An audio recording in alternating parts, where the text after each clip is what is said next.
तो supreme court के फैसले पर अब सियासत भी तेज हो गई है। ईडब्ल्यूएस आरक्षण पर बीजेपी ने आरजेडी को घेरा है। आरजेडी ने ईडब्ल्यूएस आरक्षण का विरोध किया था। ये कहा बीजेपी ने, अब किस मुंह से ये सवर्णों के पास जाएंगे वोट मांगने के लिए। बीजेपी ने ये सवाल उठाया है, उच्च जाति की मानसिकता को मैं चुनौती देता हूं, ये उदित राज की तरफ से कहा गया है। तो अब अलग अलग राजनीतिक प्रतिक्रियाएं इस बड़े फैसले के बाद आनी शुरू हो गई हैं। बीजेपी ने आरजेडी को घेरा, ये कहते हुए कि अब ये किस मुंह से सवर्णों से वोट मांगने जाएंगे, क्योंकि जब ये कानून बना था तो इसके विरोध में आरजेडी ने संसद में वोट किया था। हम इस निर्णय के लिए नरेंद्र मोदी सरकार को धन्यवाद देते हैं। साथ ही साथ बिहार की राष्ट्रीय जनता दल वह ऐसी पार्टी थी जिसने संसद के दोनों सदनों में 103वें संविधान संशोधन विधेयक का विरोध किया था। राष्ट्रीय जनता दल अब किस मुंह से बिहार के अंदर ऊंची जाति के गरीब लोगों से वोट मांगने जाएगी, जिसने कि संसद में इसका विरोध किया था। और आरजेडी के साथ साथ इंडियन यूनियन मुस्लिम लीग और डीएमके, ये तीन ऐसी पार्टियां थी जिन्होंने राज्यसभा और लोकसभा इन दोनों सदनों में ऊंची जाति के गरीब लोगों के आरक्षण के विरोध किया था। और आम आदमी पार्टी ने इस निर्णय के विरोध में सदन का बहिष्कार कर दिया था। अब आरजेडी और आम आदमी पार्टी को, देश की जनता को, ऊंची जाति के गरीबों को इसका जवाब देना पड़ेगा कि इन लोगों ने क्यों इस निर्णय का विरोध किया था।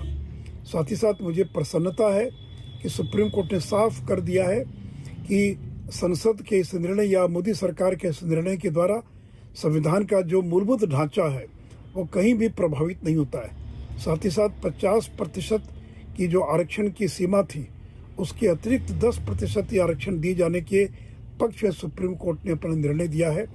तो आज का दिन बड़ा ऐतिहासिक दिन है, क्योंकि सुप्रीम कोर्ट ने नरेंद्र मोदी सरकार के 10% आरक्षण के निर्णय पर अपनी सहमति की मुहर लगा दी है।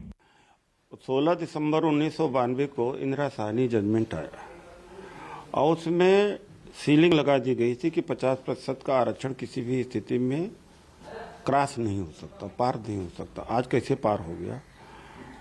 मैं ईडब्ल्यूएस गरीब सवर्णों के रिजर्वेशन के खिलाफ में नहीं हूं। मैं सवाल करता हूं कि 30 साल तक जो स्टैंड सुप्रीम कोर्ट था, आज अचानक बदल कैसे गया जो सवर्णों को रिजर्वेशन देने की बात आ गई? ये सवाल मैं आज करता हूं।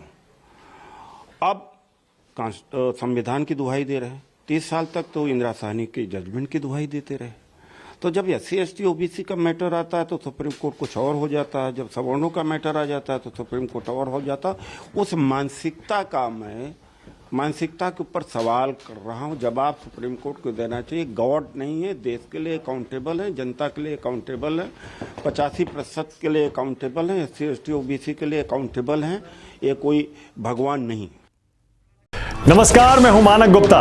अगर आपको हमारा ये वीडियो पसंद आया हो तो इसे लाइक और शेयर जरूर करें, और हां, हमें सब्सक्राइब और फॉलो करना ना भूलें ताकि आप देश और दुनिया की कोई खबर मिस ना करें।